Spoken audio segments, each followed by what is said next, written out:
Nous nous retrouvons aujourd'hui pour la quatrième des blessures et l'une des plus douloureuses puisqu'elle en englobe plusieurs, à mon sens. C'est la blessure de trahison.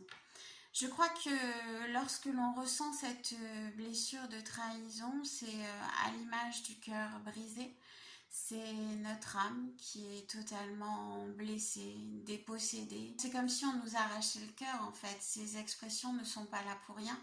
On est vraiment anéanti, on nous dépossède de notre droit d'amour, d'amitié, de sentiment parce que on peut être trahi par un ami qu'on aime finalement comme sa famille, on peut être trahi par sa famille, on peut être trahi par l'être que l'on aime.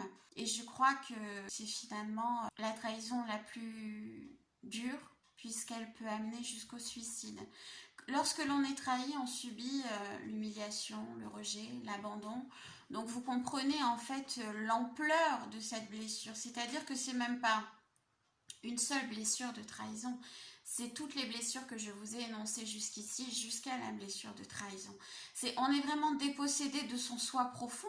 C'est vraiment donc où on décide d'en terminer avec cette souffrance et on quitte notre vie ici-bas. Ou alors on enfile le masque du contrôlant, c'est-à-dire qu'on va décider qu'à partir de maintenant on ne souffrira plus. Donc ou c'est nous qui faisons souffrir les autres, ou alors on a ce masque de rigidité, de contrôlant, de personne directive pour se protéger d'un éventuel amour. Alors l'amour bien évidemment d'un compagnon ou d'une compagne, mais l'amour que l'on peut ressentir pour une personne, l'amitié, l'amour, il y a très peu de différence. C'est quelque chose qui ne s'explique pas et on ne veut pas revivre ce sentiment de cœur brisé, on n'en est pas remis de toute façon, donc on se protège. Donc où on a un contrôle total sur sa vie, on a cette rigidité, on a cet aspect directif, ou alors, encore une fois, on se met en retrait, on est dans sa prison, on se protège du monde extérieur, on se protège des autres, on se protège de tout parce qu'on a peur de revivre ça. Encore une fois. Le travail de guérison de cette blessure, bien évidemment qu'il est possible, tout est possible. Sauf qu'il est difficile. Pourquoi? Parce que la prise de conscience va être je mérite en fait, je mérite d'être aimée. Autant vous dire que suite à une blessure de trahison, l'estime de soi elle est totalement anéantie puisque la simple blessure de trahison ramène les 4 blessures que nous avons vues précédemment.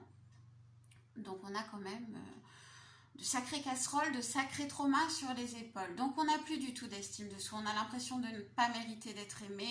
On a l'impression on va devoir vivre notre vie comme ça et voilà, où s'évertuer et s'épuiser à faire plaisir aux autres sans jamais recevoir, mais parce qu'en voyant les autres sourire, ça va quand même nous faire un petit peu de bien et puis on va s'enfermer ou alors dans cette prison ou alors on va avoir le contrôle, on va choisir un compagnon ou une compagne faible qui sera la fameuse victime et puis on va la persécuter parce qu'en la persécutant, c'est notre reflet miroir encore une fois, donc on a l'impression en ayant le contrôle sur elle qu'on a le contrôle sur notre propre blessure. Or c'est pas du tout le cas.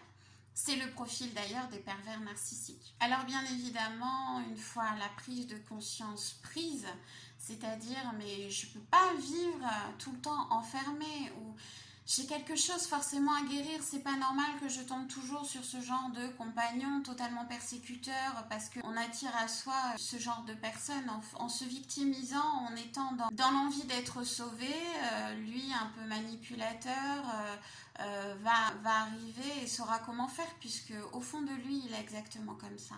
Donc où on se dit mais bon sang, ce schéma là répétitif j'en ai marre, donc il faut que j'aille voir quelqu'un, il faut que je me fasse aider.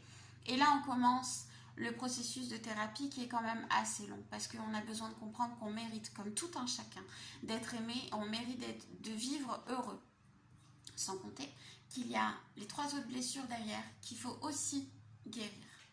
Donc c'est un travail de longue haleine. Mais encore une fois, ce qui est difficile n'est pas impossible.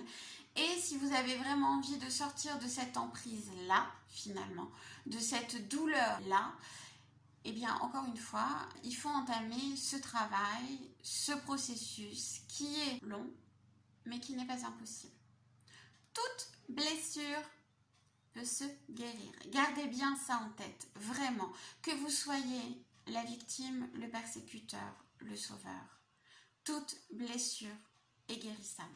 En attendant, je vous fais de gros bisous et je vous dis à demain pour la dernière des 5 blessures, qui est la blessure d'injustice ou de jugement. À bientôt.